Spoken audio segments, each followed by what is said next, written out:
Here's something that doesn't get nearly enough attention. How you cook your eggs matters just as much as how many eggs you eat.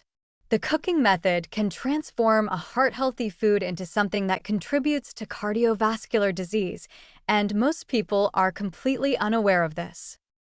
Let's compare methods directly. Poaching eggs requires no added fat whatsoever. You're cooking them in water. Same with boiling, whether you're making hard-boiled or soft-boiled eggs. Scrambling in a good nonstick pan with just a light spray of cooking oil adds minimal fat. Baking eggs in muffin tins, especially with vegetables, gives you portion-controlled, nutritious servings with no added fat. These methods preserve the egg's natural nutritional profile. Now contrast that with frying eggs in butter. 1 tablespoon of butter adds 2.5 to 3.3 grams of saturated fat. If you're using 2 tablespoons, which many people do for proper egg frying, you've just added 5 to 6 grams of saturated fat before the egg even hits the pan. Cook your egg in bacon grease, and you're adding even more. Suddenly, that innocent egg is sitting in a pool of exactly the type of fat that drives up LDL cholesterol. The implementation here is straightforward once you learn the techniques. For perfect poached eggs, bring water to a gentle simmer, add a splash of vinegar, create a gentle whirlpool, and slide the egg in. The white sets beautifully around the yolk, and you have a restaurant-quality egg with zero added fat. For boiling, the technique depends on your desired doneness: 6 minutes for soft-boiled, 10 minutes for hard-boiled, starting from cold water. Scrambling without excess fat takes a good nonstick pan and patience. Heat the pan over medium-low, spray lightly with oil if needed, and cook slowly, stirring frequently. You don't need butter for creamy scrambled eggs. Slow cooking does that. Baked egg muffins are fantastic for meal prep.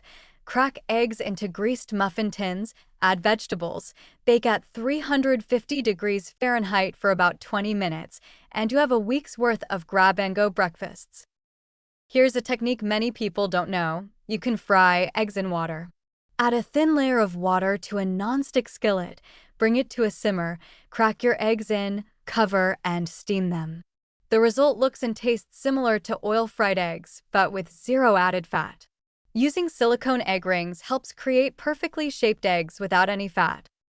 Why does this matter so much?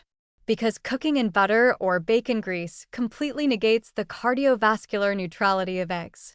Remember, eggs themselves have only 1.6 grams of saturated fat. But cook them in butter and you've tripled or quadrupled that amount. Over time, this daily addition of saturated fat accumulates into serious cardiovascular risk. The taste concern is real. People worry that eggs without butter won't taste good. But there are flavorful alternatives. Fresh herbs like chives, parsley, or dill add incredible flavor. Spices like smoked paprika, turmeric, or black pepper create complexity. Incorporating vegetables, sautéed spinach, roasted tomatoes, sautéed peppers and onions adds flavor, nutrients, and volume without problematic fats. Creative preparations make this sustainable. Make shakshuka, where eggs are poached in a spiced tomato sauce. It's flavorful, satisfying, and uses minimal oil. Try Asian-style steamed eggs, which have a custard-like texture and require no added fat. Bake frittatas loaded with vegetables. The critical shift is moving away from the idea that eggs require butter or bacon fat to taste good. They don't. They require proper technique and thoughtful flavoring. Once you master oil-free or minimal oil cooking methods, you can enjoy eggs regularly without sabotaging your cardiovascular health. The egg isn't the problem, it's what we've been cooking it in.